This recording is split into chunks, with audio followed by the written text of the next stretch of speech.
Gente, boa noite a todas e a todos. Agradecemos a presença de vocês. Agora daremos início à mesa redonda Epistemologia Pós-Coloniais nas Relações Internacionais, Contribuições e Desafios. Para coordenar a mesa, contamos com a presença da professora doutora Elizabeth Sanches Rocha,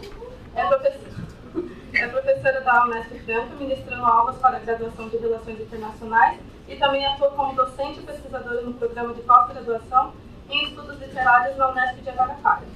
Contamos também com a presença da professora doutora Marta Regina Fernandes Garcia, possui mestrado e doutorado em Relações Internacionais pelo Instituto de Relações Internacionais da Pontifícia Universidade Católica, PUC, do Rio de Janeiro, professora adjunta e diretora do Instituto de Relações Internacionais da PUC-Rio. Também temos na mesa o professor Dr. Fabrício Borges Carrijo, doutor em Relações Internacionais pela Universidade Autônoma de Barcelona, Espanha, e professor do curso de Relações Internacionais da Universidade Federal de Roraima, Boa Vista.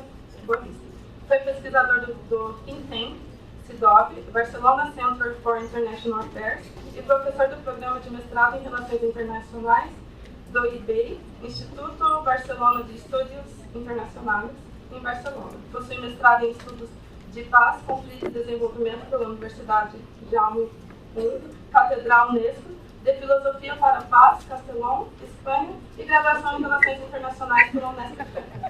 Também contamos com a presença da professora Lara Martins Rodrigues Seles, possui graduação em Relações Internacionais pela Unesp, mestrado em Relações Internacionais pela Universidade de Brasília, atualmente é doutoranda em Relações Internacionais pela Pontifícia Universidade Católica do Rio de Janeiro e professora na Universidade Federal de Uberlândia. Assim, passo agora a palavra para a professora Elizabeth.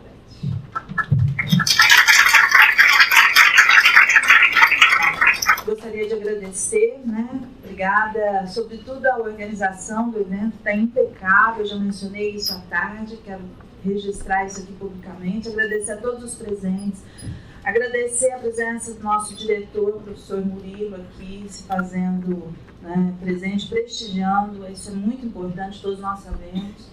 Agradecer a professora Fernanda, todos os professores aqui presentes, o professor Eduardo Mei, que coordena também essa semana, que é sempre exitosa, A gente tem muito orgulho dessa Semana de Relações Internacionais.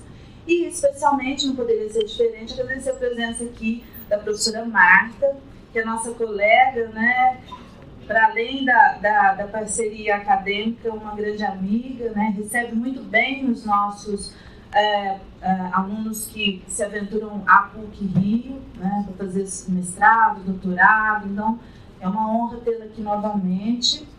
Professora Lara, da Federal de Uberlândia, que sempre abrilhanta as mesas e é um prazer tê-la conosco, por todos os motivos. E o professor Fabrício, que aqui também nos honra com a sua presença e com o empenho, ele que vem de longe, o mais longe da mesa, veio de Boa Vista. Então, muito obrigada, Fabrício, pelo esforço. E eu penso que nós podemos dar por aberto o trabalho dessa noite. Eu passo a palavra, então, para a professora Lara, na sequência, a professora Marta e, finalmente, o professor Fabrício. Depois a gente abre para o debate, para as incursões, dúvidas e questionamentos. Muito obrigada a presença de todas vocês, de todos vocês aqui prestigiando. Não é comum o público, uma grande quantidade de pessoas assim, então a gente fica muito feliz quando o anfiteatro lota, Muito obrigada. Será que eu posso pôr aqui? Claro, à vontade. Vocês me ouvem? Sim? Olá, boa noite. Boa noite a todas, Boa noite a todos. Primeiramente, então, agradeço a comissão organizadora pelo convite, pela oportunidade de voltar à Franca, voltar à Unesp, que foi a minha primeira casa acadêmica. É sempre uma felicidade estar aqui. sobretudo numa mesa como esta, né, com profissionais que não só admiro, mas pelos quais nutro muito carinho.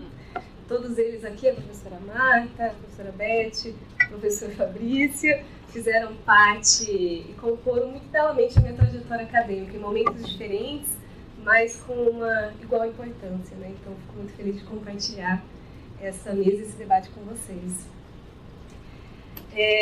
Vamos lá, tá estranho isso aqui, né? Vamos lá. Bom,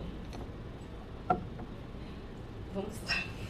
É um tema bastante amplo, né? Então, compartilho com vocês um pouco da dúvida que tive sobre como abordar essa temática, né? A perspectiva pós-colonial, e acho que é interessante que chamemos assim, né, de perspectiva, porque não se trata necessariamente de uma teoria específica, né, e delimitada, ela é muito plural, né, e ela chega nas raízes de forma também bastante plural.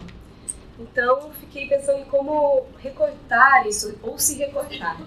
A minha decisão foi por fazer uma fala um pouco mais geral, por isso que começa a mesa, e deixando aberto para que no debate a gente consiga, de repente, se houver interesse, especificar, né, em algum pensamento particular, algum autor particular. E optei também por fazer essa fala pensando em elementos que o título me trouxe, reflexões que o título me fez pensar, né, e compartilhar ele com vocês. Então, o título da mesa é Epistemologias Pós-Coloniais, né, Contribuições e Desafios. E a primeira questão que me vem à mente, né, além desse título, é bom, por que esse grupo, né, que vai ser denominado de pós-colonial, ele, de algum modo, demanda ou requer uma epistemologia? Por que ele disputa uma epistemologia? Ou seja, por que não se trata apenas de uma contribuição conceitual, né, teoria subjetiva? Por que também transformar a epistemologia num campo de disputa, né? Entendendo aqui a epistemologia como aquele campo de produção de conhecimento, o próprio debate de como produzir o conhecimento, né? Como apreendemos o mundo, é isso que está em jogo. Não é apenas o conceito, mas o modo como apreendemos e produzimos esse conceito, né? Acho que muitas respostas poderiam ser dadas, né, à pergunta do porquê transformar a epistemologia num campo de disputa.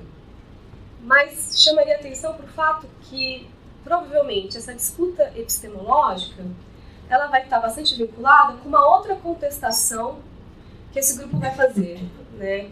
Que é uma contestação sobre o sujeito político, ou pela noção de sujeito, que é também o sujeito epistêmico, né? Eles vão contestar quem conhece, né? Porque entendem que quem conhece, ou quem narra o conhecimento, afeta diretamente o modo como esse conhecimento é produzido, né? Então, problematizar epistemologia é problematizar a própria concepção de sujeito, que é, como eu disse, o sujeito não só epistêmico, mas também o sujeito político, né? Quem narra, quem tem a voz, né, nas produções, né, teóricas, né?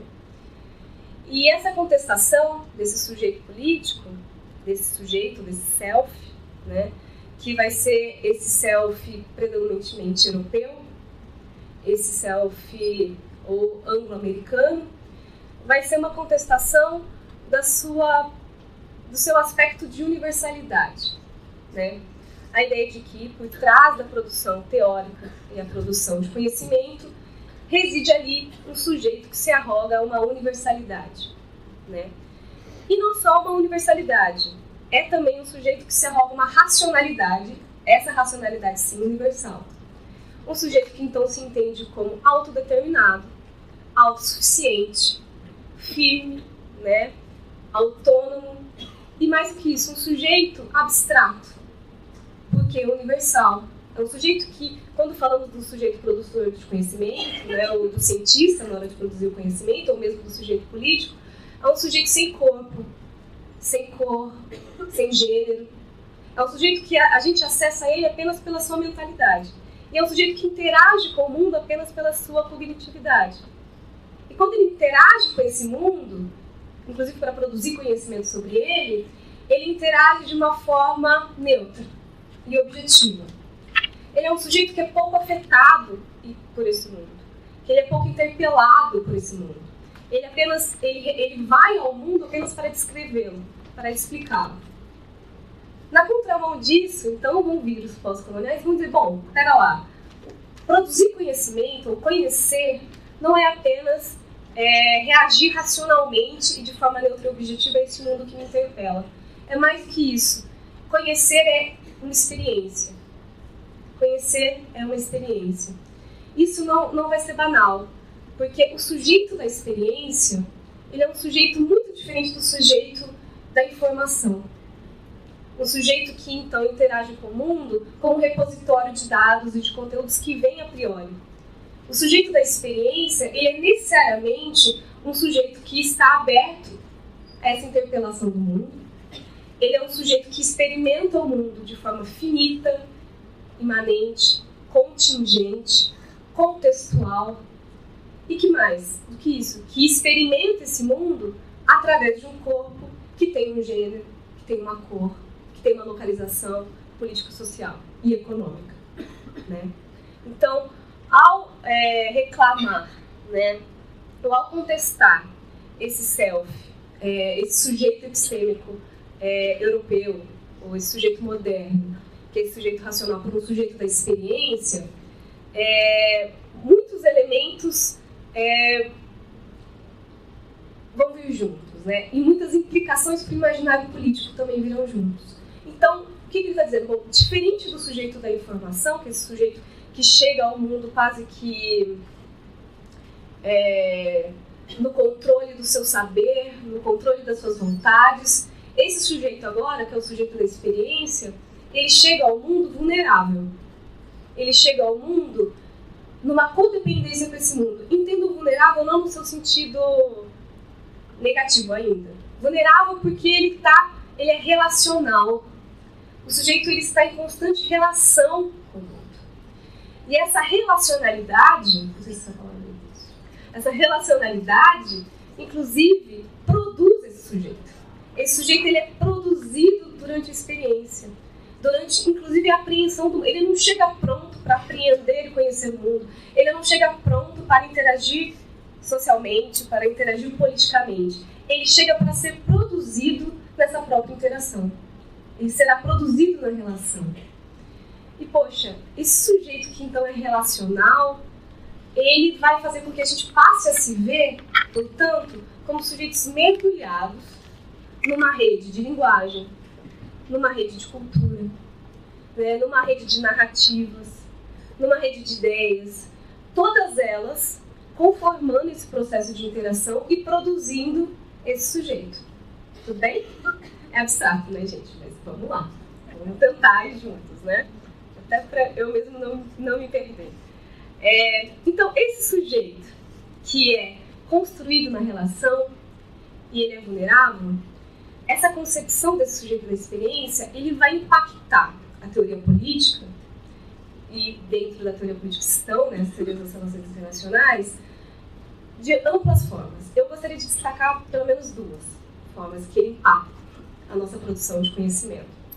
A primeira delas é porque ele vai... Bom, se esse sujeito ele é produzido na relação social, na experiência, é porque então nessa experiência existe poder, né? Onde a gente tem produção de sujeitos, existe um poder, que agora é um poder produtivo. E onde existe poder, existe política. Então a gente vai ter uma ampliação dos espaços onde a política acontece, né? Então, agora, esses espaços da vida cotidiana, esses espaços da micropolítica, são também espaços onde a gente tem objetos a serem analisados, porque ali também se faz política. A política não está apenas no público, a política não está apenas no espaço internacional, também está nesse espaço micro, sendo mediado e mediador dessas experiências corpóreas, né, desses sujeitos. E isso, para Zé Rhys, é importantíssimo, porque ele chega no nosso campo costurando, né, um conjunto de camadas que às vezes eram vistas como apartadas, né? Então, ela nos ajuda, essa concepção desse sujeito da experiência, e que traz a política para essa primeira morada política que é o corpo, né, para essa micropolítica, ela vai costurar e vai nos ajudar a atravessar a fronteira do individual com o nacional, com o internacional, do público para o privado, da mente para o corpo. Então, ela vai atravessando aquilo que o conhecimento moderno daquele sujeito racional tomou como barreira, como fronteira, e vai conectando. É uma postura que conecta. E ela conecta através de uma linha politizadora. Ela justamente conecta porque politiza essas esferas. Então, agora, né, como vai dizer, por exemplo, os debates de gênero, o corpo é político. O saber é político. Né? O privado é político. Né? Então, a gente vai ter uma transformação, né, do modo como a própria imaginação do político ocorre, como ela é pensada. Ou seja, uma ampliação dos espaços políticos. Isso, para o nosso campo, vai ser interessante porque a gente vai ter com isso também, sendo, portanto, uma disciplina que se preocupa com o político, a gente vai ter uma ampliação dos espaços onde nossos objetos de estudos estão. Né? Então, por que não os debates de gênero e de raça não são objetos de um entendimento de uma política internacional? Agora são. Porque são entendidos nessas esferas como esferas também politizadoras e que já não estão mais apartadas, né, por uma visão disciplinadora e distante do internacional. Tudo bem? Esse é um dos primeiros efeitos. Né? Um segundo efeito, então, dessa contestação do sujeito é o efeito de que, então, agora, em específico, esse grupo, porque a gente pode pensar assim, poxa, Lara, mas tá, esse debate aí do sujeito, esse debate da micropolítica já foi feito por uma outra galera, né? Por exemplo, os que vão ser críticos, aqueles que criticam a modernidade desde dentro, né? Então, tá nos europeus, poxa, Foucault está falando isso, né? Em alguma medida, de forma distinta, mas Derrida vai falar disso, Nietzsche vai falar disso. Qual que é a especificidade, né, então, deste grupo? Bom, esse grupo está chamando a nossa atenção para uma questão que é muito importante. Bom, se o sujeito não é um sujeito universal, se o self não é universal, esse self possui diferenças, porque ele tem atribuições da experiência que o tornam diferente, que experimenta um mundo diferente, então o poder também não é um poder universal. Esse poder, ele afeta e modula esses sujeitos de formas diferentes. Então é importante perceber que aquilo que é uma condição da vida social, que é aquilo que eu falei de vulnerabilidade, somos sujeitos vulneráveis porque somos sujeitos em interação, que se constitui, essa vulnerabilidade ela vai ser experimentada por alguns grupos enquanto precariedade, justamente devido a essa ação diferenciada do poder. O poder vai, né, o poder social, ele vai fazer com que essa experiência de co-constituição para alguns grupos seja uma experiência de precariedade, uma experiência de não acesso, de não representação. Né? E com isso a gente chega num momento onde, então, o pós-colorismo está nos indicando e está apontando e nos chamando a entender justamente aqueles espaços onde a gente vive uma espécie de carência democrática, uma anemia democrática. Porque ao dizer que um sujeito ele não tem acesso aos meios de representação política, que ele não tem acesso ao conhecimento, e a gente está dizendo que ele não tem acesso aos mecanismos de cidadania. Né? Esse é um pouco um debate que a Spivak vai fazer, né? Se vocês já ouviram falar dela, né? Por quê? Porque, então, aqui a gente entende que essa problematização do sujeito do conhecimento, longe de ser uma problematização abstrata ou deslocada da materialidade, pelo contrário, ela está colada na materialidade. Né? Porque, justamente, são esses mecanismos de representação do conhecimento que se sustentam e são sustentados por essas instituições e por essas posições socioeconômicas. Então, justamente, o fato desse sujeito nunca ter voz, no sentido de representação de conhecimento, é que ele faz com que os seus interesses nunca sejam representados e nunca cheguem às instituições. Se eles nunca chegam às instituições e nunca podem ser representados quanto tal, ele nunca consegue fazer com que isso se transforme numa política de mobilidade social. Certo? Então, vem colada, né, a questão da desigualdade econômico-social com essa inabilidade do conhecimento a assumir a diferença e assumir o sujeito da experiência enquanto diferença. Né? Então, aqui é importante pensar que E aí eu volto, né? Por que contestar a epistemologia? Contestar a produção de conhecimento desse sujeito epistêmico, antes de ser apenas uma demanda científica, ou seja, é importante porque é cientificamente demandado, ele é importante porque ele é politicamente urgente. Porque ele tem efeitos diretos nessa capacidade desses sujeitos serem absorvidos e terem acesso às estruturas do que a Spivak vai chamar de mobilidade social. O subalterno para a Spivak é justamente aquele que não consegue, né, caminhar, né, nessas esferas de mobilidade social. Justamente porque não tem acesso de fala. E, especificamente para ela, jamais terão, né, porque faz parte da própria condição de subalternidade. Para além da Spivak, teremos outros autores falando desse casamento, né, entre essa esfera onde as narrativas e as ideias são produzidas, esse não acesso por um grupo, e o reflexo disso na materialidade, como, por exemplo, o Fanon, né, onde ele vai dizer que, bom, nas sociedades pós-coloniais, né, onde se encaixa, por exemplo, o Brasil, superestrutura e estrutura estão irremediavelmente coladas, né? Então, ele fala especificamente da Argélia, né? Mas então o homem branco é rico porque branco e branco porque rico. Há uma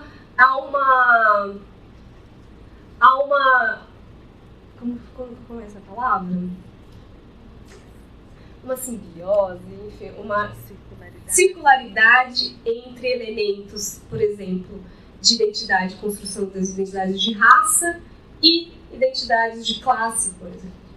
Elas vêm juntas, né? Aquilo que está na superestrutura e aquilo que vem também da estrutura das infraestruturas, dessa questão material. Porque uma corrobora a outra, né?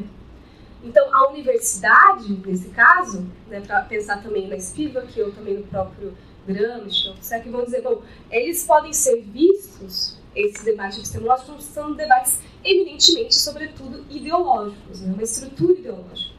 A estrutura que, portanto, media o acesso ou não de alguns sujeitos aos meios de produção, às narrativas, às representações que culminam numa representação política concreta, né? Na visibilidade pública, né? Ser narrado e poder narrar, poder falar, é entrar nas esferas públicas de fala, né? Obviamente, quando a Spivak vai lá e diz o sujeito não fala, não está dizendo que ele não tem voz, né? Ele está dizendo que ele não é ouvido, ou seja, ele não é reconhecido, ou não é reconhecido nas esferas públicas. Então, não ter voz é não ter acesso à esfera pública da fala, da comunicação, da linguagem, que são as instituições onde delas derivarão, né, vão derivar, né, as políticas de distribuição, de redistribuição, por exemplo. Por isso que estão casados e estão eminentemente juntos, e precisam ser pensados como ter um afeto no outro. Debater a epistemologia e contestar a epistemologia é também contestar a materialidade, é contestar a desigualdade. E nesse sentido, eu acho que existe um debate importante, porque alguém pode falar, então qual que é a disputa aqui? Então, quando a gente vai lá e fala, precisamos de uma epistemologia, a gente está dizendo, a gente precisa, o sujeito da experiência nos diz, a gente precisa pluralizar os sujeitos, certo? E debater, e com isso, e através disso, combater a desigualdade. E aqui eu acho que tem uma contribuição também muito rica desse pensamento para o imaginário político, a ideia de que diferença e desigualdade não são conceitos sinônimos. Porque é algo que o pensamento liberal faz muito uso, né, de que, bom, a gente não pode acabar com as diferenças porque somos seres, né, eles vão dizer assim, eu estou falando isso porque eu vi no Twitter, não sei se foi no Twitter ou se foi uma fala que viralizou de um dos candidatos à presidência, onde ele dizia o seguinte, bom, a gente não pode tentar acabar com a pobreza porque são seres diferentes e a igualdade é ruim. Pera lá, mas calma lá, tem muita coisa errada, né, nessa fala. Mas dentre as coisas equivocadas está o fato de que ele está tomando como sinônimo igualdade, né, como se a luta da desigualdade visasse a igualdade. A luta contra a desigualdade, que é a luta contra a pobreza, ela visa equidade social. Né? A luta aqui de pluralizar sujeitos visa manter a diferença, nesse caso. Né? Então, o pós-colonialismo ele vai justamente combater a desigualdade, visar equidade, respeitando e mantendo as diferenças, não a igualdade. Certo? Aliás, é muito comum que tenhamos, portanto, justamente nesse discurso liberal, sociedades extremamente desiguais com um discurso de igualdade, que é o que a gente vê nessa ascensão do debate da política do ódio, da intolerância, do conservadorismo, que é um discurso que vai dizer o seguinte: bom, somos todos iguais, a mulher é igual ao homem, né? A população negra, ela tem as mesmas habilidades que uma pessoa branca, então a gente não precisa pensá-los diferentes. E na verdade é uma igualdade que vem com uma cegueira, né?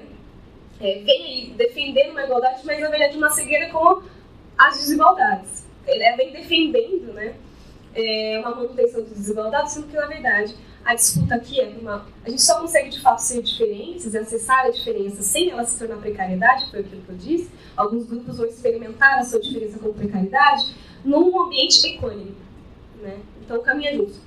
Ser equânimes e sermos, portanto, também diferentes, né? Então, acho que também essa é uma contribuição importante. Então, na verdade, o que a gente tem aqui? É uma nova ética do encontro, é uma nova forma de lidar com a diferença aqui. Aí sim, acessando a equanimidade. Enfim, uma situação equânime, né? A gente consegue, então, enfim, ter uma posição mais ética com a diferença. O que é essa posição mais ética com a diferença? É justamente dar espaço para essa pluralização de sujeitos e para que essa diferença não seja experimentada com precariedade. E esse acesso, né, à diferença, como fazê-lo? Né? Falar, Lara, você está dizendo aí, mas e aí? O que a gente faz, né, com esse sujeito, com esse debate extremamente abstrato? Bom, alguns autores vão tentar dar algumas dicas de como fazê-lo. Por exemplo, a Spivak que vai dizer, do ponto de vista do conhecimento, a gente tem que, para pluralizar o sujeito do conhecimento, a gente tem que mudar as performances epistemológicas. Então, não se trata de começar a descrever aquele que é o subalterno de forma diferente. Né? Não se trata de tentar dar a voz a ele, se trata, na verdade, de aprender com essa posição. Né? Aprender é mudar a própria forma com que pensamos. Né?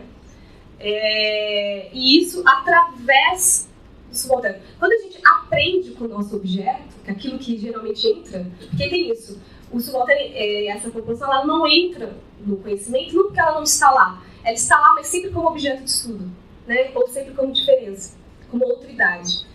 Então, quando a gente deixa de falar sobre ele e a gente começa a aprender com ele, a gente tira ele do papel de objeto para ele se tornar um sujeito. E a gente está no papel de aprendizado.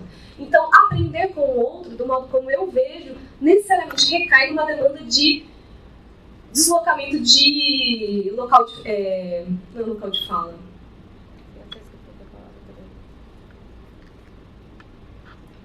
Vamos achar. De protagonismo de fala. Né? Então, esse debate, né, do sujeito da experiência, de pluralizar o sujeito, eles vêm com o debate de protagonismo de fala, de lugar de fala, né? E ele vai demandar um deslocamento, né? Não à toa, né, que esse sujeito, né, que agora é um sujeito que possui um corpo, que possui gênero, traz o debate para a importância desses sujeitos estarem nos espaços, ocuparem os espaços. Porque se o sujeito do conhecimento é um sujeito que experimenta o mundo, né, e ele experimenta o mundo através dessas atribuições, só ele pode falar pela sua própria experiência. Né? Eu não posso falar por ele. Obviamente que esse é um debate um pouco mais complexo, e obviamente que quando a gente fala de protagonismo de fala e lugar de fala, a gente não está falando do indivíduo. Eu não está falando assim, eu, Lara, estou abrindo lugar aqui para a Marta. Não apenas disso. Né? O local de fala, ele fala de subjetividades, né? De espaços dessas subjetividades. E eu acho que isso, para o campo da Zahir, vai ser assim, muito rico, porque ele vai tirar um pouco daquilo que eu considero ser uma imaginação política narcísica. Narcísica, essa palavra? Eu estou com dificuldade de saber essas palavras. É uma política narcísica, né? Que é essa política onde esse contato com o outro, essa ética da diferença, é na verdade uma ética engolidora da diferença, né? Novamente uma palavra esquisita. Mas, enfim, é onde a gente entra no jogo social, quer seja local, nacional, internacional, entre estados, esperando com que o outro seja uma mímese do eu, né? A única função do outro no jogo social é ser uma confirmação de mim mesmo, né? E a gente espera que ele seja o tempo todo uma confirmação de mim mesmo na nossa vida cotidiana, né? Somos uma sociedade narcísica politicamente, né? O outro tem que confirmar a mim mesmo. Se ele não confirma a mim mesmo, gera ódio, por exemplo, né? A gente tem uma inabilidade tão grande de lidar com a diferença que isso gera afetos problemáticos, né? Então, o pós-colonismo, ao dizer, bom, os sujeitos são diferentes, são plurais, eles têm, né, protagonismo de fala, tem que ser assumido pelas narrativas, mas que ele está dizendo, bom, a gente tem que ter uma outra ética de encontro, outro modo de lidar com a diferença, e essa diferença agora já não vai ser mais necessariamente vista como uma ameaça do eu. A gente vai ser vista como aquilo que justamente é rico porque me desloca. Ou seja, aquilo que antes era um problema, era uma ameaça, o diferente é um problema porque ele faz com que ele ameaça a minha coerência enquanto self, né? Agora, a diferença é positiva justamente porque ela ameaça a minha coerência como self, né? Começar a entender que a riqueza do contrato com o outro é aquilo que ele me desloca, né? E a ideia que está prevista nesse elemento de deixar aprender com o outro é justamente porque nesse movimento de entrar em interação com essa diferença e deixar essa diferença me deslocar, eu já não preciso mais me preocupar em falar por ele, em dar voz por ele, eu preciso simplesmente me preocupar com aquilo que eu tenho de fato acesso, que é a mim. Então, é encontrar o outro dentro de mim mesmo, o outro que me habita. E como eu encontro esse outro? Deixando esse outro me interpelar e me deslocar pela sua diferença. E daí sim essa política narcísica começa, talvez, ser alterada por uma política da heteronomia, que é a riqueza do jogo social. O jogo social, que é evidentemente um jogo diferente, nunca um jogo social vai ser um jogo de equanimidade. Esse discurso de que somos universais iguais é um discurso que, na verdade, vem mascarar e tem uma função política de fazê-lo, né? O jogo político é sempre um jogo da diferença. Ele perde muito da riqueza do que aquilo da diferença nos traz, que é essa habilidade de nos deslocar, né? Essa habilidade de fazer com que, portanto, nos descobrimos outros, né? Nos descobrimos também outridade, né? Existe uma fala, já estou terminando, para acabar, né? Do Viveiro de Castro, um antropólogo, né, brasileiro, ele vai dizer o seguinte, bom, o perspectivismo ameríndio, né, ele tem um elemento que é muito, que muda tudo, né? Que ao eles pensarem isso, muda tudo o modo de fazer sociedade, o modo de fazer pensamento, que é uma frase que desloca aquela frase canônica do pensamento ocidental, que é eu penso, logo existo, né? Que vai dar origem a esse sujeito solipsista, esse sujeito autônomo, esse sujeito cuja a única fonte de sentido é si mesmo, né? Porque se eu penso, logo existe, onde está a fonte da minha existência? Em mim mesmo, no meu próprio pensamento. Então, o perspectivismo na mídia vai dizer o outro existe, logo o outro pensa. E se eu também sou um outro, talvez então eu possa concluir que eu também existo. Mas a minha noção de existência não está em mim, está no outro. O outro carrega o sentido de porque está nesse jogo de deslocamento relacional, né? E com isso, então, a gente vai ter uma transformação, né, nessas sociedades, por exemplo, indígenas, de uma sociedade organizada totalmente diferente, né? Sem esse sujeito individual, autônomo, não relacional. Por isso que, novamente, eu digo, né, pensar e contestar o self pode parecer abstrato, mas ele tem efeitos cotidianos, materiais, bastante fortes, né? E por isso que não é à toa que o pós-colonismo contesta a epistemologia. É isso.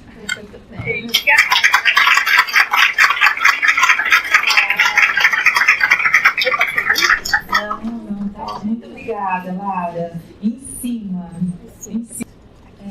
Boa noite a todas e a todos. Em primeiro lugar, eu queria agradecer o convite, agradecer a comissão organizadora da semana e retornar aqui à Unesp, ao campus, e estar na mesa com tantas pessoas queridas.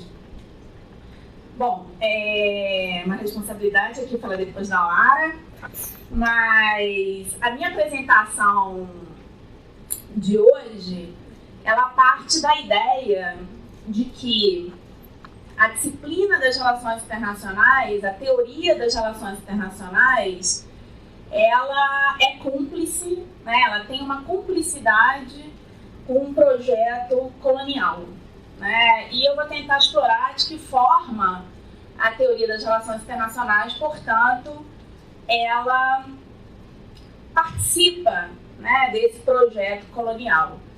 Uma das formas é justamente o negligenciamento, o silenciamento das questões culturais, conforme eu vou mostrar daqui a pouco, e justamente o silenciamento da desigualdade estrutural que data de tempos coloniais. Dito isso, para a gente pensar uma descolonização, né, das relações internacionais, o que isso implicaria? Isso implicaria necessariamente, portanto, conferir, uma atenção a esses conhecimentos, a esses saberes que foram historicamente subjugados, e de alguma forma afirmar, a importância, das diferentes culturas, muitas delas que foram dizimadas. Então, de alguma forma, o pensamento, as perspectivas pós-coloniais e decoloniais, elas justamente chamam a atenção para o fato de que o processo de colonização foi um processo que, obviamente, implicou em genocídio, em destruição de vidas, mas, como Boaventura dos Santos colocaria, também implicou num epistemicídio, ou seja, por meio da colonização, uma série de histórias foram apagadas, formas de saber locais, cosmologias outras, foram invisibilizadas. E, nesse sentido, um dos aspectos centrais chamados a atenção pelos teóricos pós-coloniais e decoloniais vai ser justamente esse processo que é chamado de colonização das mentes. Ou seja, para tais pensadores, um aspecto muito importante da colonização foi justamente essa internalização do saber colonial por parte dos povos que foram dominados, que foram subjugados. Nesse sentido, uma arma fundamental para garantir a subserviência dos povos colonizados foi justamente essa colonização do saber. Uma série de pensadores vão concordar com isso, como é o caso do Fanon, do Césaire, do Ngugi, do Appadurai. O Fanon, por exemplo, no livro Pele Negra, Máscaras Brancas, vai justamente colocar, ele vai colocar que as escolas coloniais, nas colônias francesas, está falando fundamentalmente da Martinica, elas ensinavam, por exemplo, nós, os gauleses, nossos ancestrais, os gauleses, e diz o Appadurai, complementando, exigiria um exercício de imaginação política muito grande. Por exemplo, nós do Senegal, no caso do Appadurai, pensarmos que somos descendentes de Asterix. Eu acho que todos vocês, por exemplo, viram um vídeo que circulou nas redes sociais, da Chimamanda Adichie, que ela coloca justamente os perigos de uma história única, como que a colonização acabou silenciando essa multiplicidade de histórias e acabou, no final das contas, criando essa hegemonia de uma história única, que se diz, como a Lara acaba de colocar aqui, que se diz uma história universal, mas que não tem nada de universal, é bastante provinciana, uma vez que fala desde um determinado lugar, que é justamente a Europa, branca e patriarcal. Então, o que ela está falando é que nos contos que ela lia, todos os personagens eram brancos, comiam maçãs, e falavam sobre o tempo, por exemplo, que não era uma preocupação, né, para ela e para a sua comunidade. Né? O Césaire, por exemplo, que é um pensador da Martinica, que foi o professor do Fanon, né, ele vai falar que um dos sinais, né, de que os martinicanos, quando chegavam de volta na Martinica, vindos da França, um dos sinais que eles, afinal, tinham sido assimilados pela cultura francesa, é que eles chegavam na Martinica e falavam, ai, que calor. Né? Ou seja, começavam a reclamar do tempo, né, como os europeus. O Ngugi, né, que é um pensador do Quênia, também vai falar bastante desse processo que ele chama do processo da colonização das mentes. Né? Ele vai falar que durante a infância dele, ele tem um livro um pouco que é autobiográfico, chamado justamente, né, Colonização das Mentes. Ele vai falar que quando ele era, né, criança, adolescente, ele estudou numa escola colonial, numa escola britânica, e que na escola e no entorno da escola era proibido falar, né, as línguas nativas. E nesse sentido, qualquer um que fosse pego, né, falando, deveria ser dedurado pelos colegas. E aí você ia passando um botão para todo mundo que, né, estivesse falando outra língua que não a língua inglesa, e no final do dia todos esses recebiam um castigo. Então ele diz, ou seja, foi na escola colonial que eu aprendi algo que eu não aprendi, né, com a minha comunidade, que foi trair a minha própria comunidade, colocar os meus amigos, por exemplo, para serem castigados. Bom, então a gente está vendo justamente como que, né, essa internalização, essa imposição do saber do colonizador, né, se revelou, vamos dizer assim, uma arma fundamental para manter a lógica da colonização, ainda que findo o processo, né, do colonialismo formal. Bom, o que as relações internacionais têm a ver com isso? Né? Como que as relações internacionais são cúmplices desse projeto colonial, conforme eu coloquei no início da minha fala.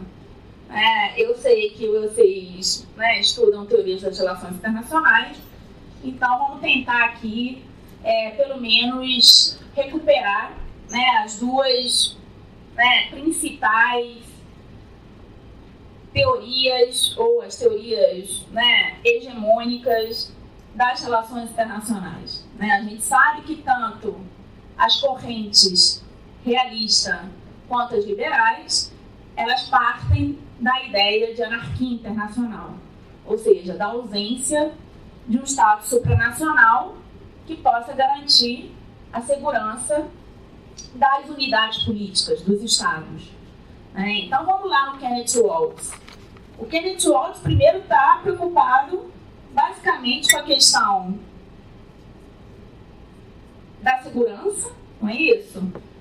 O que ele está dizendo é que os Estados têm que buscar poder para se sentirem seguros, e para isso eles têm que se armar.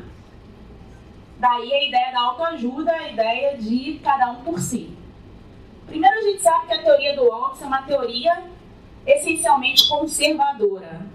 Ele próprio coloca que ele está preocupado com as continuidades da política internacional. Ele está tentando explicar por que as guerras aconteceram no passado e continuam ocorrendo e por que ocorrerão ad eterno. Nesse sentido, é uma teoria basicamente preocupada com as grandes potências, porque são elas justamente que detêm os recursos materiais, as armas, capazes de garantir, a sua sobrevivência. A cultura importa para o Waltz? É a minha primeira pergunta. Não. O que o Waltz faz é justamente o quê? Tratar os estados como bola de bilhar. Nesse sentido, não importa a história, não importa as visões de mundo, não importa as culturas. Enfim, Nada importa, porque todos os estados, diz o Waltz, vão responder ao sistema internacional de forma idêntica. Vão responder aos constrangimentos estruturais de forma idêntica, buscando poder, porque, caso contrário, eles não sobrevivem nesse ambiente anárquico. Bom, então é uma teoria essencialmente conservadora, onde a dimensão cultural não tem qualquer entrada. Bom, vamos lá nos liberais. Os teóricos liberais, diferentemente, acreditam que a anarquia internacional ela pode ser reformada ou disciplinada, desde que todos os estados adotem determinados valores, determinadas normas liberais. A teoria da paz democrática, por exemplo, que é uma teoria liberal, vai dizer que a paz vai ser alcançada quanto mais estados se tornarem democracias liberais. Então, as normas difundidas seriam justamente da democracia representativa, dos direitos humanos ocidentais, da chamada boa governança, do liberalismo econômico. Enfim, quanto todos os estados adotassem essas normas, enfim, a paz seria possível. Será que, de fato, e aí puxando um pouco para o que a Lara colocou, essa teoria é uma teoria que, de alguma forma, reflete um mundo marcado por uma pluralidade de mundos, ou é uma teoria universal, no sentido que é denunciado pelos teóricos pós-coloniais e decoloniais. O que a gente pode dizer é que, de alguma forma, essas normas, essa cultura é uma cultura bem específica, que é disseminada. É uma cultura que tem uma morada muito clara, que é justamente o Ocidente. E nesse sentido, esse universalismo, de fato, continua sendo um universalismo, como o Chakrabarty colocaria, bastante provinciano. E, nesse sentido, a paz almejada pelas teorias liberais é uma paz ainda bastante conservadora, porque, por exemplo, relega determinadas considerações como considerações de distribuição e justiça social para um segundo plano. Então, mantém as desigualdades mais estruturais que datam de tempos coloniais. Agora, vamos pensar na própria ideia de anarquia internacional. E para explicar um pouco isso, eu vou recorrer a uma autora que se chama Bitian. Ela vai falar que a metáfora do estado de natureza é utilizada tanto por realistas quanto pelos liberais, não é isso? A situação de anarquia internacional é comparada ao quê? Ao estado de natureza hobbesiano. Inclusive, o próprio Hobbes nos fala que o estado de natureza, diz ele no Leviatã, pode ser encontrado em 3 situações. Nas relações internacionais, onde os estados se colocam em posições de gladiadores, construindo muros e com canhões apontados uns para os outros. Na situação de guerra civil, e aí a preocupação dele era justamente com a Inglaterra. E 3, entre os ameríndios. Eu vou, de alguma forma, enfatizar essa terceira observação feita pelo Hobbes, para a gente tentar pensar quais são os efeitos políticos da chamada anarquia. Então, de alguma forma, o próprio Hobbes localizou nos ameríndios o estado de natureza. O que a Bitian vai falar é que isso foi essencial em termos epistemológicos, porque conferiu uma evidência empírica. Ou seja, quando você tem um encontro colonial, os europeus conseguiram validar empiricamente, materialmente, concretamente, o estado de natureza.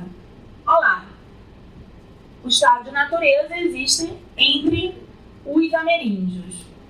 Bom, esse movimento não foi um movimento inocente, né? Porque ao localizar os ameríndios numa situação prévia ao contrato social, como que os ameríndios foram vistos? Como uma versão atrasada da Europa. Uma vez que a Europa já havia passado pelo contrato social e os estados europeus, né, já tinham sido criados. Ou seja, o estado de natureza era uma situação passada da Europa. Então, quando você tem um encontro colonial, quando você tem, né, no século XVII, o Hobbes dizendo que o estado de natureza poderia ser encontrado entre os ameríndios, né, o que a gente vai ter? Justamente a ideia de que, né, aqueles povos indígenas estavam, né, numa posição de pré-modernidade, de atraso. Eles eram primitivos, eles estavam num estágio pré-cultural. Né, eles eram uma tábula rasa. O que a Petian vai dizer é que é justamente, né, essa ideia que cria a noção de temporalidade moderna. Ou seja, porque é justamente isso que permite o quê? Você traçar um contínuo entre o estado de natureza, vamos dizer assim, esse ponto de atraso, até o estado moderno, né, que seria justamente o ponto onde os europeus haviam chegado. E nesse sentido você é capaz de traçar uma certa linearidade. Né? Então ela vai dizer que isso vai ser fundamental justamente para a Europa se colocar numa posição de progresso, de racionalidade, de maturidade, em contraposição àqueles que estariam justamente no estado de natureza. A partir de então é possível traçar uma linha entre dois pontos. E o estado moderno, portanto, né, esse estado que vocês não cansam de estudar em relações internacionais, acaba se tornando isso, né, a partir, né, do que o Robbie Walker, por exemplo, nos coloca, a única autoridade política imaginável, a única forma de organização política legítima. Né? Ou seja, o que o Walker coloca é que é somente no Estado que a gente pode pensar na possibilidade de uma política autêntica, de uma política progressiva. Fora dele, imperaria justamente o estado de natureza. Então a gente passa a pensar em termos dicotômicos, né? Ou estado moderno, ou estado de natureza. E tudo aquilo que não se encaixa nessa dicotomia é visto como disfunção, como desvio, como anormalidade, como é o caso dos próprios ditos estados falidos.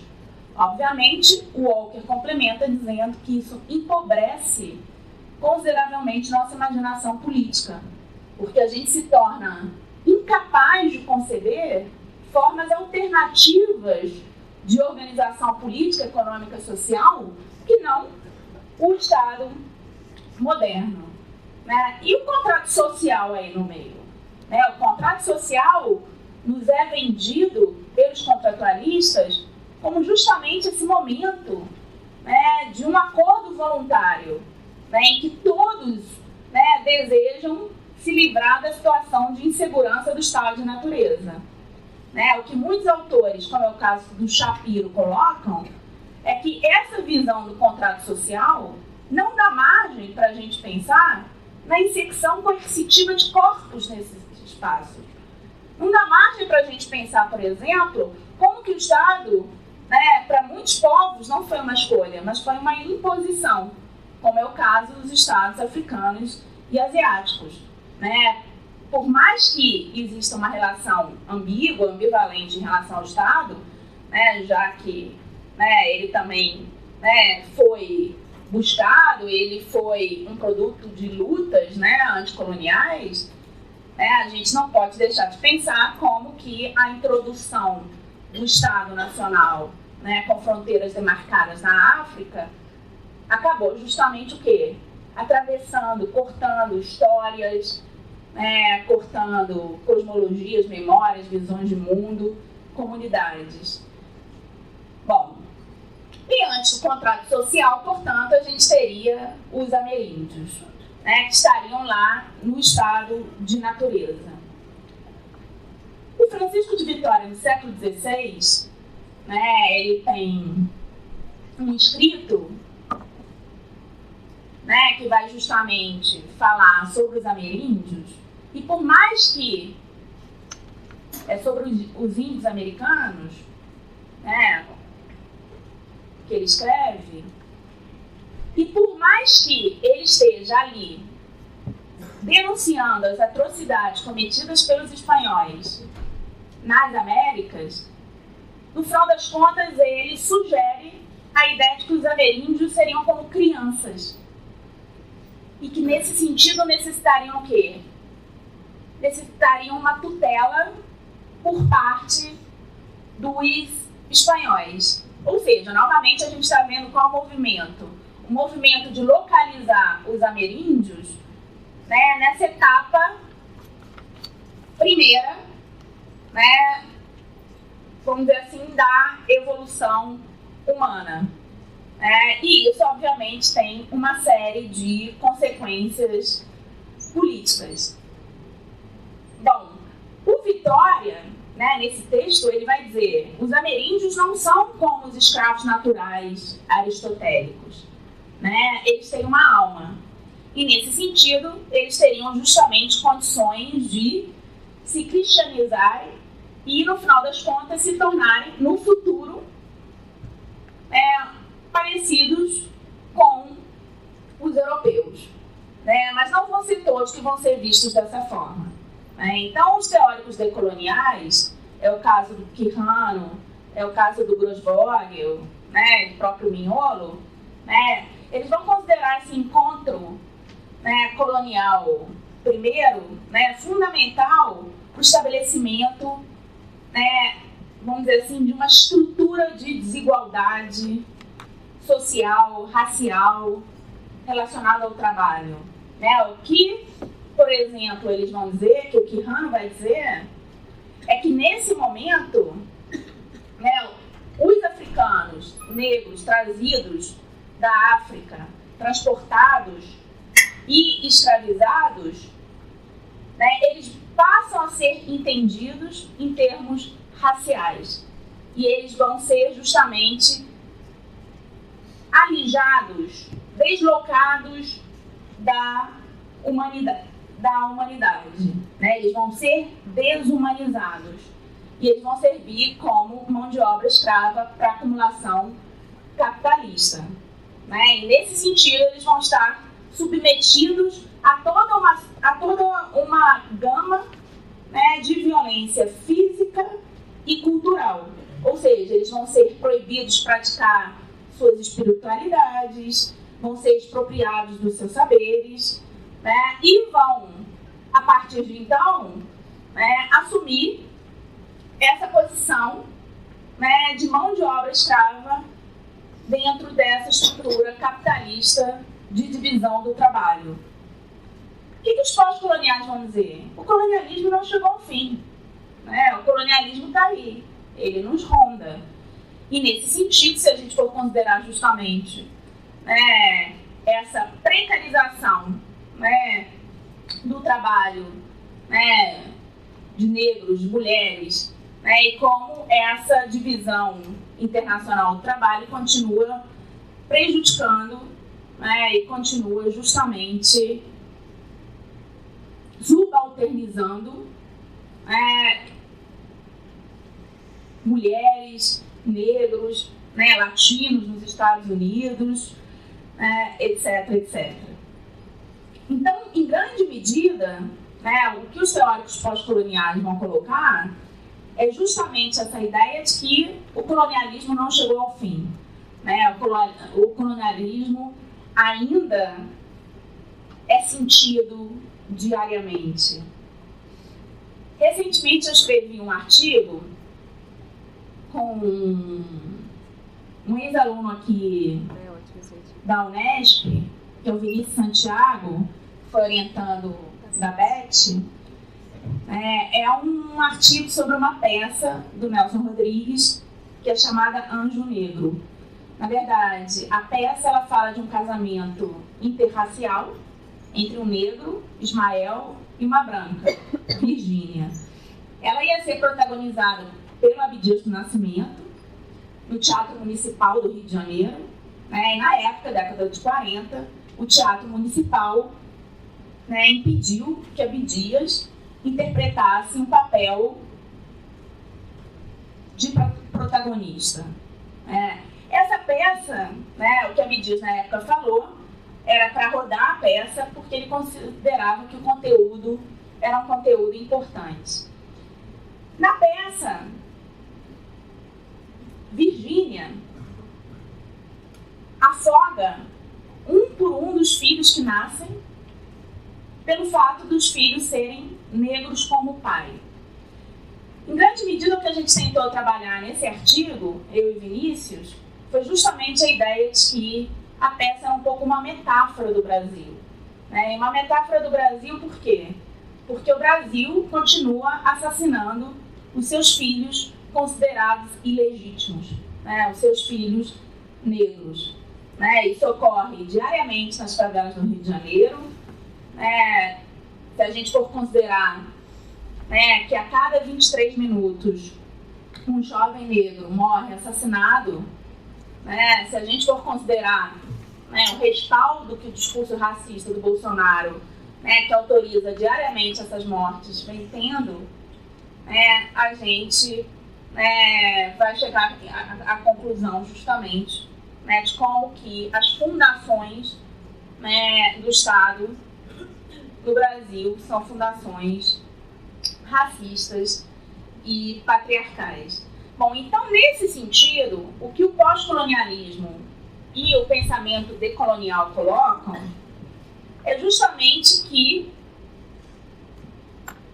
essas representações, esse discurso sobre as periferias e os sujeitos periféricos, ele não é de modo nenhum inocente, porque um pouco, com base na lógica do Foucault, um discurso, ele cria condições de possibilidade para determinadas práticas violentas sobre determinados espaços periféricos, sobre determinados corpos periféricos. Na minha tese, eu trabalhei com a Somália e com a intervenção da ONU e dos Estados Unidos na Somália na década de 90, e eu peguei algumas falas, por exemplo, do embaixador norte-americano Smith Hempstone. Ele falava, por exemplo, os somalis são traidores, eles são assassinos, eles são áridos, eles são difíceis como país. Se nos velhos tempos eles roubavam camelos, mulheres e escravos, agora eles roubam camelos, mulheres e comida. Bom, é justamente esse movimento de inferiorização do diferente, de depreciação da diferença, que autoriza uma série de práticas violentas.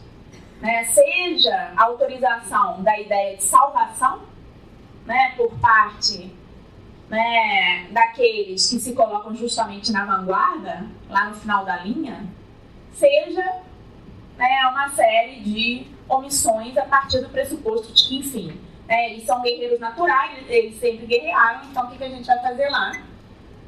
Porque aquilo ali não tem problema. Ou seja, uma certa endogenização da culpa. Só que esse tipo de discurso, só para finalizar, ele não reconhece o quê? Ele não reconhece que é um pouco que também a Lara tocou aqui, que o global e o local estão irremediavelmente conectados. No final das contas, não dá para a gente pensar os conflitos, por exemplo, no continente africano hoje, sem levar em consideração a participação das potências coloniais nos conflitos que hoje assolam esse continente. No acirramento das tensões étnicas, por exemplo, se você for considerar Ruanda, a participação do colonizador belga no acertamento das tensões entre Hutus e Tutsis. Então, nesse sentido, e da própria introdução das categorias raciais, como eu falei há pouco. Então, eu acho que, assim, um dos méritos do pensamento pós-colonial, decolonial, é justamente pensar o global e o local como embaralhados, como conectados. Não dá para a gente pensar a França republicana, da Revolução Francesa, dos valores de liberdade, igualdade e fraternidade, sem levar em consideração que, nesse momento, a França era uma potência colonial que torturava na Argélia e que não estendeu os princípios universalistas da Revolução Francesa por 7 anos, que fez com que o Césaire dissesse: o universalismo francês é um falso universalismo, porque ele não se estende para o mundo colonial. Nesse sentido, já vou terminar, não basta que a gente pense numa genealogia europeia, lá Foucault, sem levar em consideração justamente uma genealogia colonial. Porque, como diz o Fanon e como diz o Césaire, a Europa depende do outro. Ela só se constitui como locus da modernidade, da racionalidade, da universalidade, porque ela coloca o outro numa posição de barbárie. Como diz o Fanon, a Europa é uma criação do terceiro mundo. Então, nesse sentido, é o que o Césaire diz. O Hitler, o nazismo, não é um contrafluxo da modernidade, não é um anacronismo. Ele é justamente a modernidade no seu auge. O crime do nazismo foi ter levado o totalitarismo colonial para dentro da Europa contra os brancos, como diz o Césaire. Então, a minha pergunta no final é justamente se o Bolsonaro, de fato, é antissistema, ou se ele não é justamente a natureza mais íntima, mais profunda desse sistema, que é racista, patriarcal e altamente desigual. É isso. Obrigada.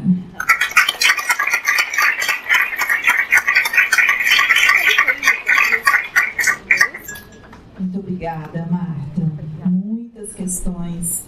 Então, agora eu passo a palavra para o Fabrício.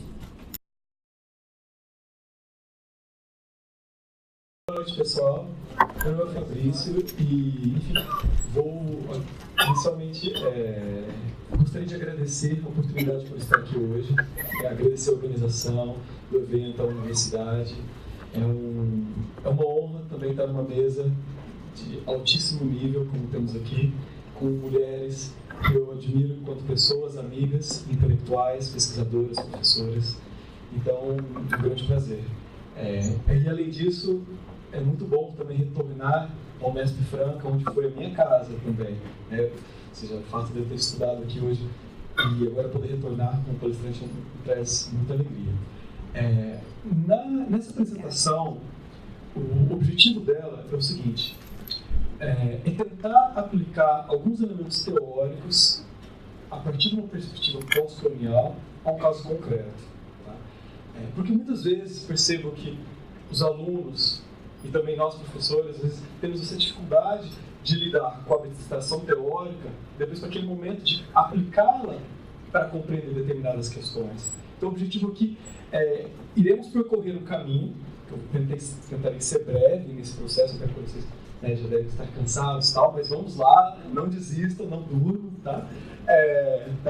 E como que vai ser esse caminho que a gente vai percorrer, tá? Inicialmente, eu vou apresentar duas tipologias dentro da perspectiva de diplomacia cultural.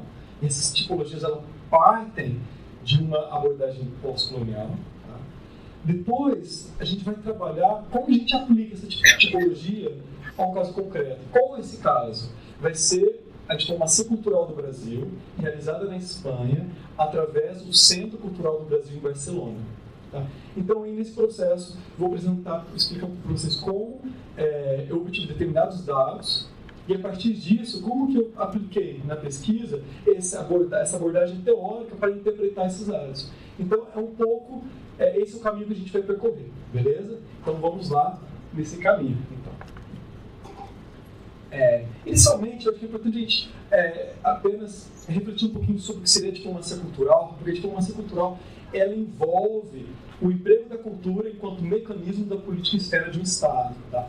ela é realizada por vários estados a partir de diferentes perspectivas. Muitas vezes através de instituições culturais, por exemplo, a Espanha tem o Instituto Cervantes, a Alemanha tem o Goethe Instituto, Portugal tem o Instituto Camões, né, a França tem a Aliança Francesa e por aí vai. Mas também a diplomacia cultural ela é realizada também através de envio de artistas para o exterior, realização de diferentes eventos acadêmicos, culturais ou artísticos. Tá? A cultura, quando o país leva a sua cultura para o exterior, ele não está levando apenas um artista, não está levando apenas um músico, um filme, mas está levando visões de mundo, está levando imaginários, está levando identidades, está levando percepções estéticas, construções de gosto, visões de mundo, muitas vezes entrelaçadas com a política e com os interesses daqueles países. Então, nesse processo, eu proponho essas duas tipologias, uma denominada diplomacia cultural como poder, ou monológica, e uma outra tipologia denominada diplomacia cultural como resistência ou dialógica. Tá? Então, eu vou abordar bem brevemente esses aspectos, até porque esse arcabouço teórico pós-colonial já foi apresentado, né, pelas duas palestrantes de forma magistral, então não vou aprofundar tanto na minha perspectiva pós-colonial aqui, mas alguns elementos que possam contribuir para a gente refletir um pouco sobre a diplomacia cultural. Porque a diplomacia cultural, enquanto poder, ela parte dessa percepção de uma construção de uma relação entre o self and the other, ou seja, entre eu e o outro, né, criando uma perspectiva dicotômica em que existe uma hierarquia entre ambos lados, ou seja, cria-se uma linha divisória, né, que o Boaventura Sousa Santos trata como um pensamento abissal, e temos o Quijano e vários autores decoloniais que trabalham com a perspectiva da colonialidade do poder, que embora já estejamos num contexto, né, já pós-colonial, mas esse padrão de classificação, né, hierárquico, né, que estabelece a superioridade do eu em relação à inferioridade do outro, ele se mantém. Então, no processo do exercício da diplomacia cultural enquanto poder, essa colonialidade do poder ela é utilizada de tal forma, então, que o país que exercita essa diplomacia cultural enquanto poder, ele apresenta uma visão de mundo que tenta ter um monopólio da produção de sentido. Por isso que ela é monológica. Eu utilizo a noção de monologismo, que vem lá do Bakhtin, tá? Essa tentativa desse monopólio da construção de significado, de sentido. Tá, portanto, nesse processo, o eu, o self, é construído enquanto algo acabado, autônomo, em negação da intersubjetividade, o que dialoga bastante com a dimensão relacional que a Lara apresentou na sua fala, né? Ou seja, nega a importância desse outro na construção do self, como se esse outro fosse simplesmente inacabado. E como se essas características do eu, como se esse eu fosse inacabado, como esse sujeito, esse self, e como se o outro não tivesse nenhuma relação nesse processo. Ou seja, é uma negação dessa codependência, é uma negação dessa vulnerabilidade que a Lara já comentava anteriormente, porque já é uma atitude arrogante desse eu autocentrado, tá, e supostamente autônomo. Então, nesse processo de construção desse eu, a diplomacia cultural, enquanto poder, ela constrói uma noção do outro. Então, esse outro, é o eu inferiorizado, ou seja, o outro é aquela ausência, o outro enquanto uma ausência. Porque o outro, nesse processo relacional, ele nega o self no sentido que ele representa a parte negativa desse eu. Portanto, esse processo de diplomacia cultural enquanto poder, ela gera silenciamentos. Por quê? Porque na narrativa do outro, ela é invisibilizada, ela é considerada enquanto inferior. E nesse processo nós criamos essas relações dicotômicas, em que enquanto o eu é racional, o outro é irracional, o eu produz conhecimento, o outro é místico. Né? Então, nesse contexto de silenciamento, existe também o processo da violência epistêmica, e aqui, né, volto também a citar, que ela já havia citado antes, Spivak, né, nesse processo também de negação desse conhecimento do outro, porque o outro ele perde essa capacidade, enquanto sujeito subalterno, a sua voz é negada, ele não é escutado, né, e isso dialoga bastante com a própria fala, né, da Lara. E então constrói-se nesse contexto uma visão de mundo em que as visões alternativas elas são deslegitimadas. Portanto, constrói-se perspectivas em que justificam as ações desse país que exerce essa diplomacia cultural enquanto poder. Um exemplo, dá para a gente sair um pouco da abstração, e logo a gente sai da abstração para a gente entrar em questões concretas, tá? Mas, por exemplo, a Cynthia Schneider tem um artigo que chama Cultural Diplomacy That Works, ou seja, diplomacia cultural que funciona.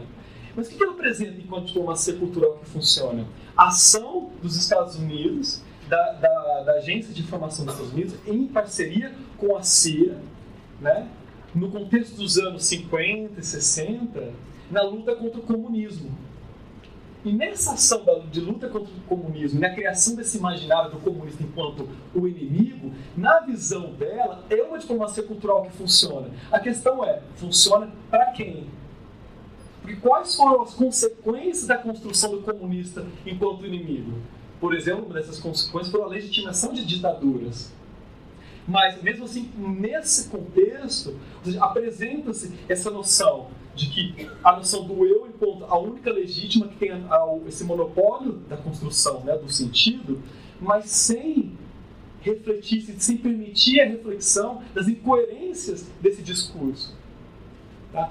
Agora, por outro lado, existem outras possibilidades da gente pensar a diplomacia cultural.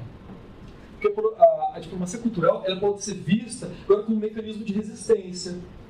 Ou seja, a diplomacia cultural, enquanto mecanismo de resistência, ela proporciona possibilidades de encontros interculturais.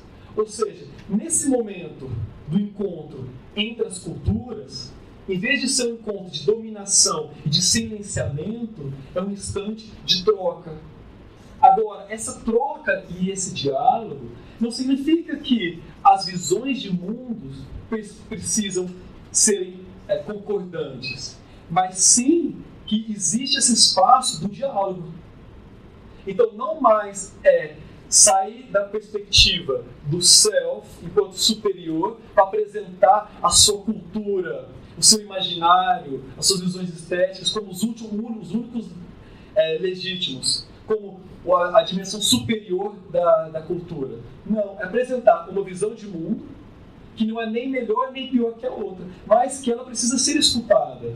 Portanto, a diplomacia cultural enquanto resistência, ela busca um reconhecimento, ela busca demandar que essas culturas outras, silenciadas, destruídas muitas vezes simbolicamente, mas também literalmente e fisicamente, elas têm sua voz, elas têm suas histórias para contar, têm seus imaginários, têm seus gostos, têm suas visões de mundo, e que podemos aprender uns com os outros, porque o eu, o self, justamente forma-se nesse processo interrelacional, intersubjetivo.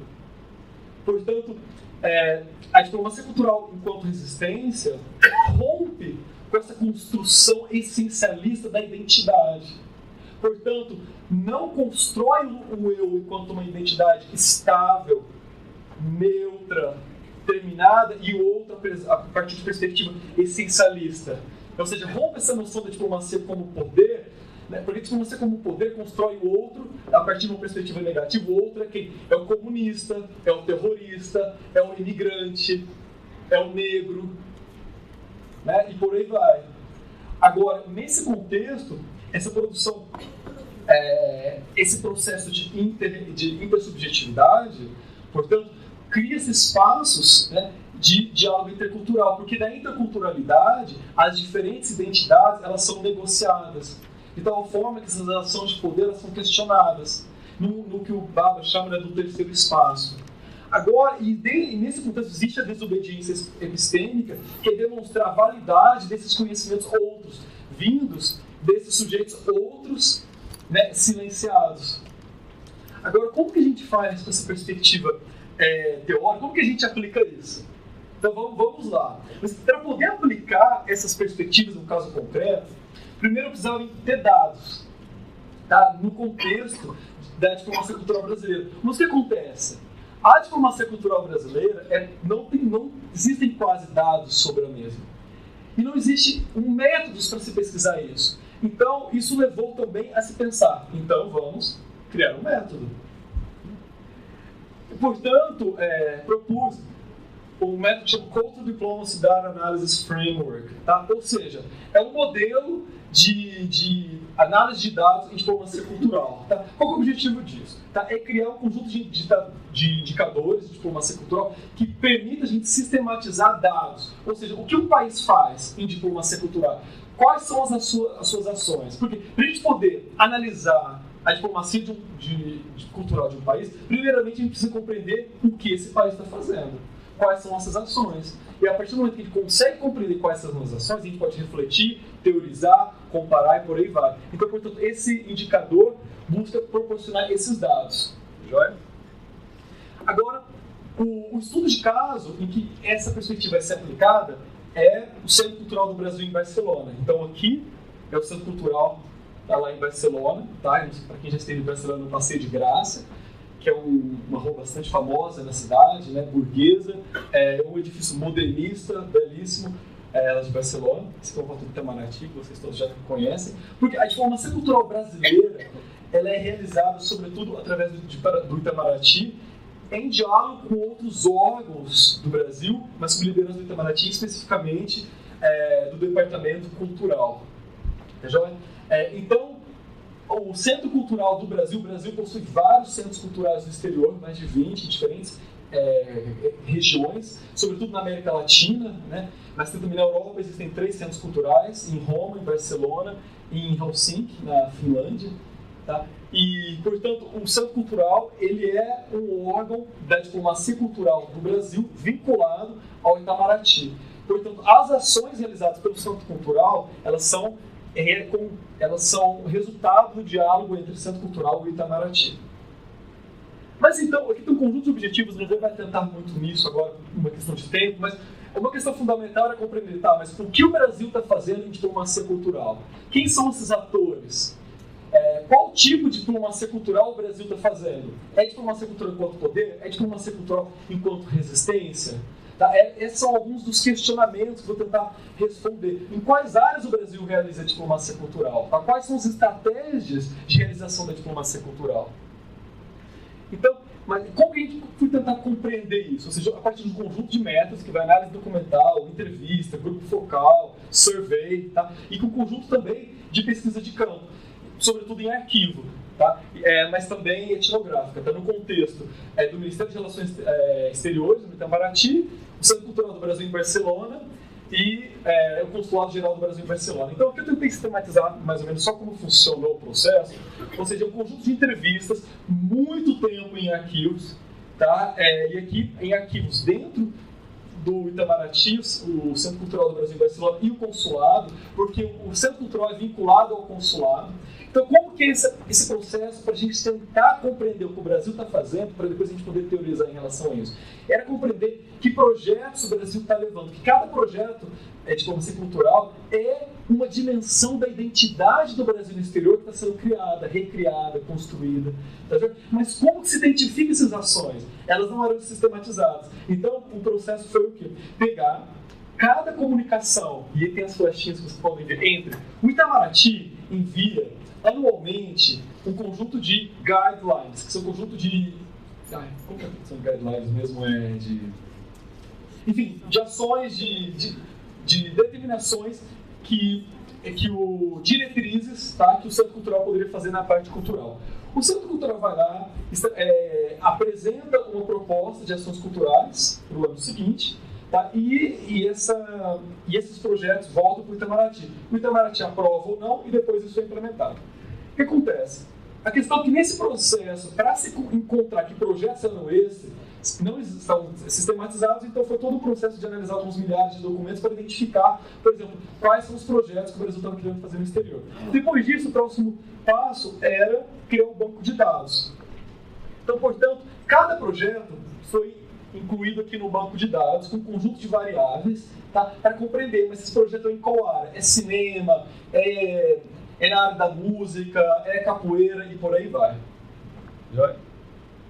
Então aqui eu vou apresentar para vocês alguns desses resultados, tá? Para a gente compreender o que o Brasil está fazendo enquanto diplomacia cultural no contexto específico do Centro Cultural do Brasil, em Barcelona, e um período histórico específico também, que era de 2003 a 2013. Tá joia? Então, por exemplo, na hora de a gente pensar quais áreas culturais foram contempladas pela diplomacia cultural brasileira, ou seja, como que o Brasil apresentou-se ao mundo no contexto, apresentou-se à Espanha nesse período, a principal ação foi no âmbito do cinema. Então, o principal mecanismo, a principal área contemplada foi o cinema. A maior área contemplada foi a literatura. Tá? Outro aspecto que teve destaque foram as ações acadêmicas, tá? No âmbito de seminários e por aí vai. E também na música popular brasileira. Também teve também alguns projetos. Mas o cinema foi o que aconteceu todo ano, praticamente, então, juntamente com a literatura. Agora, quais são as estratégias de implementação? A principal estratégia de implementação, que a gente pode ver aqui nesse gráfico, na parte verde, é através de eventos acadêmicos. Cheio de eventos literários, ou mesas redondas, como a gente está tendo aqui agora, tá bom? Uma outra estratégia de implementação foram as mostras de cinema, como a gente pode ver ali em laranja, ou seja, quase 30% dos projetos realizados ao longo desses 11 anos se referiram a mostras de cinema. E também, em menor medida, performance, e performance aí entra concertos, exposições e por aí vai, tá joia? E minoritariamente ações multi-estratégias, ou seja, que são aquelas que envolvem várias ações culturais, uma exposição, mostra de cinema e outras, e etc. Tá?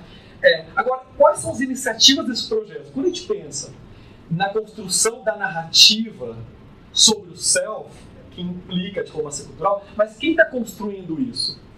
Tá, então aqui, a maior parte das iniciativas realizadas pelo Brasil no exterior, na verdade, elas são propostas por outros atores. Por exemplo, a gente tem que o posto, que seria o caso, em azul, 40% das ações foram propostas pelo posto. Chama-se posto, no sentido, é o Centro Cultural do Brasil, nesse caso. Mas as outras ações foram propostas por vários outros atores. Quem são esses outros atores? Por exemplo, a diáspora brasileira, ou seja, os brasileiros que vivem no exterior. Outros atores que participaram bastante dos processos de pensar iniciativas de diplomacia cultural do Brasil foram órgãos governamentais espanhóis e também agentes culturais na Espanha, tá? Pertencentes a NGOs, né, que seriam as ações ONGs. Tá? E também, em uma menor medida, brasileiros do setor cultural do Brasil. Agora, a grande parte dos projetos realizados de diplomacia cultural no Brasil, a gente pode ver nesse gráfico, eles foram feitos em parcerias. Eles foram implementados em parcerias. A gente pode ver, por exemplo, que ao longo desses 11 anos, aí, em vermelho, nós temos os agentes culturais no exterior, que são os imigrantes brasileiros no exterior. Eles foram os principais parceiros em todos os anos. Outro parceiro importantíssimo foi o setor público espanhol. Também, cada ano, praticamente está presente. E também atores relacionados ao setor cultural da Espanha. Ou seja, as ações de se pensar a diplomacia cultural e de se implementar a diplomacia cultural, elas não ocorreram apenas o Brasil enquanto ator unitário, acabado, mas elas resultam de um processo dialógico com esses outros, que a gente vai explorar isso um pouquinho. Beleza. Tá. Não, beleza. E aí, pessoal, é o seguinte, e uma outra questão que nós temos são as aulas de português, tá? E aí, parte dessa pesquisa foi tentar compreender quais são as percepções que esses alunos de português têm em relação ao Brasil. E é curioso ver, por exemplo, que a grande maioria desses alunos tem uma percepção esses alunos de português do Centro Cultural do Brasil. Tá? A grande maioria dos alunos tem uma impressão do Brasil enquanto país desigual, onde não existe xenofobia.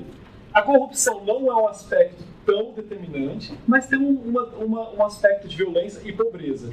Mas, agora, então, ou seja, que reproduz certos estereótipos em relação ao nosso país. Agora, por outro lado, por exemplo, também as pessoas acreditam que a grande maioria que o Brasil é um país de pessoas felizes, de belezas naturais, tá? Mas quase ninguém relaciona o Brasil a boas universidades.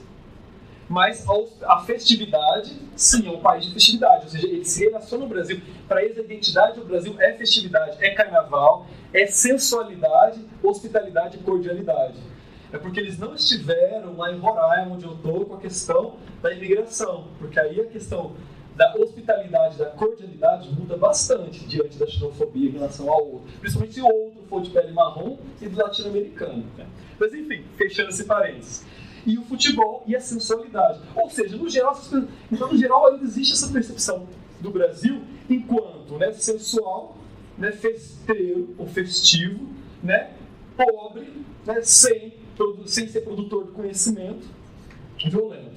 Agora, diante dessas ações, a gente pode pensar, tá, mas então, a diplomacia cultural do Brasil, nesse contexto, para a gente trazer a dimensão teórica, ela então, como uma diplomacia cultural enquanto poder ou enquanto resistência? Ela é monológica ou dialógica? Na pesquisa não foram encontrados elementos que estabeleceriam que a diplomacia cultural do Brasil nesse contexto seja monológica. Ou seja, não há ali um intento de se construir uma visão unitária, acabada, arrogante, superior do Brasil em relação ao outro, no caso o espanhol ou o catalão, se a gente quiser entrar nesse debate dos nacionalismos.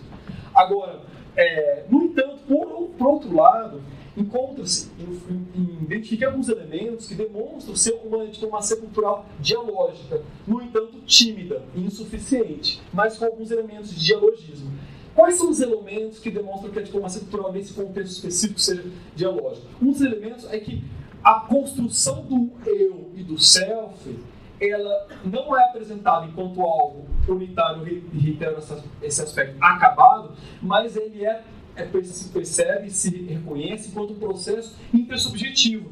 Ou seja, se a diplomacia cultural constrói a identidade do país no exterior, essa identidade está sendo construída em diálogo com diversos atores.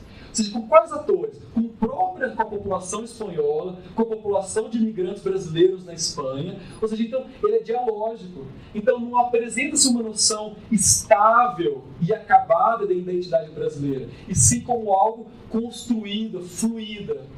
Tá? Então, esse é um dos elementos que demonstram uma diplomacia cultural dialógica.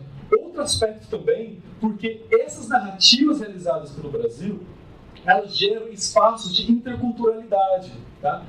Que espaços são esses? Por exemplo, um desses espaços de interculturalidade, e eu já vou acabando, tá? Se remetem, por exemplo, à Biblioteca do Centro Cultural.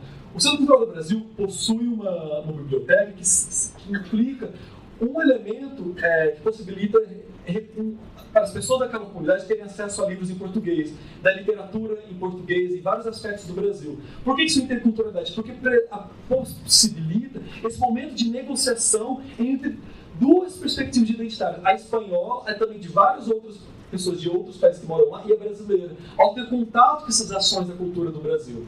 Tá joia? Mas também o centro proporciona informações sobre o Brasil e apresenta essas aulas de português, porque o português também é uma dimensão que leva identidade, que leva visões de mundo. No entanto, essas visões de mundo levadas através das aulas de português não demonstram uma visão de mundo de superioridade. Tanto é que a gente vê que os alunos não têm uma visão, digamos, deturpada, no sentido de achar que o Brasil representa um lugar de mil maravilhas, mas ao mesmo tempo também, aí entra já uma questão de problemáticas, que a gente pode refletir posteriormente, que demonstra que ainda existem muitos estereótipos na perspectiva dos estudantes, mas porque a diplomacia cultural não está conseguindo chegar em todos os estudantes. E aí por um conjunto de questões, entre as quais a falta de financiamento.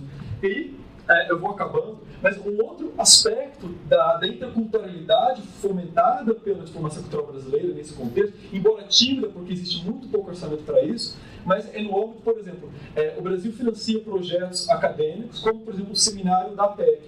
E nesse momento, o seminário da PEC, a PEC é a Associação de Pesquisadores e Estudantes Brasileiros da Catalunha, e realiza um seminário anual.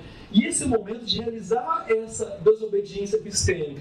É demonstrar, então, que um país enquanto o Brasil, sim, tem carnaval, tem futebol, mas lá se produz conhecimento. Tem intelectuais, tem pesquisadores, proporciona, então, não apresentar que esse conhecimento seja melhor ou pior, mas fala assim, olha, estamos em grau de igualdade para dialogar.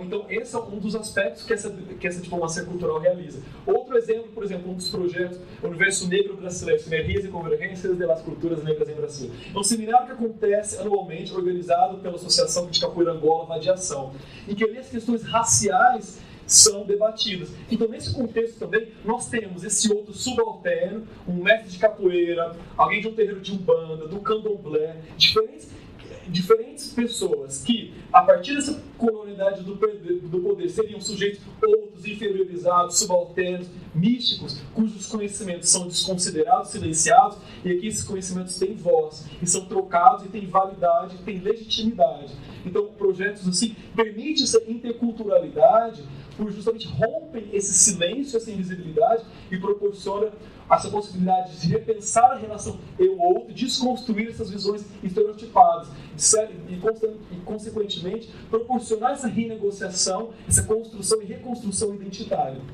Tá já? Então, nesse contexto, aí, e finalizo, no geral, essa diplomacia cultural brasileira realizada nesse contexto, tá? Ou seja, em outros contextos ela pode ser completamente diferente, ela fomenta essa interculturalidade, ela questiona esses estereótipos históricos que existem em relação ao sul global e ao Brasil específico e proporciona outras possibilidades de se perceber o Brasil e seu povo. Já? Então é isso. Muito obrigado, desculpa por essa atenção.